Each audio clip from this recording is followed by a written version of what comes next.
कितने आश्वस्त आप हैं और क्या उम्मीद कर रहे हैं, कितने मार्जिन से आप जो हैं यहाँ जीत पाएंगे?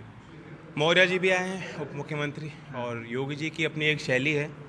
मुझे तो अच्छा लगता है जब वो आते हैं हमारे क्षेत्र में प्रचार करते हैं, क्योंकि थोड़ा सा भी उनको उकसा दो तो वो जो है फूट जाते हैं, फट जाते हैं ज्वालामुखी की तरह। पब्लिक जो है किसी भी अहंकारी आदमी को पसंद नहीं करती। उनके व्यवहार में जो एक सौम्यता होनी चाहिए, जो एक धैर्य का परिचय उनको देना चाहिए, वो नहीं है।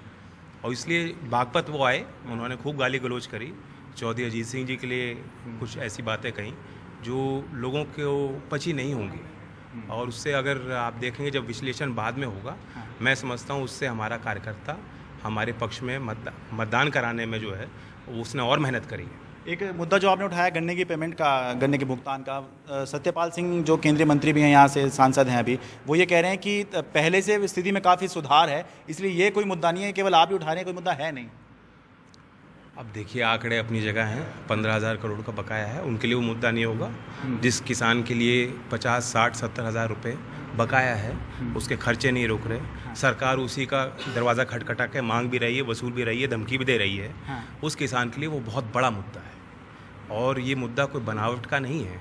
हमने गन्ने का नारा दिया था, कैराना में हारे थे, इस चुनाव में भी हमने गन्ने की बात रखी है, और लोग वोट देके इनको बता देंगे कितना बड़ा मुद्दा। तो यहाँ पर आपके हिसाब से पब्लिक जो है वो उम्मीदवार के हिसाब से वोट कर रही है, या प्रधानमंत्री के हिसाब से वोट कर रही है, या फिर यूपी के हिसाब से वोट कर रही है? मैं बीजेपी के अपने मित्रों को कहना चाहता हूँ, प्रेसिडेंशियल सिस्टम लाना चाहते हो, उस पर चर्चा करो।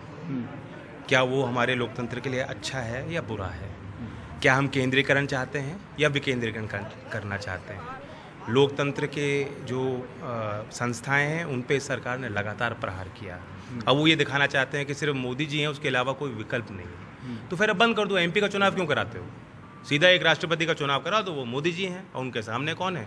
दो चेहरे लेके जो है हम डमरू बजा के और प्रचार करके पैसा लुटा के हम चुनाव लड़ते हैं। लेकिन यहाँ चयन होगा, एमपी का भी होना चाहिए, मुद्दों का भी होना चाहिए, पार्टी का भी होना चाहिए।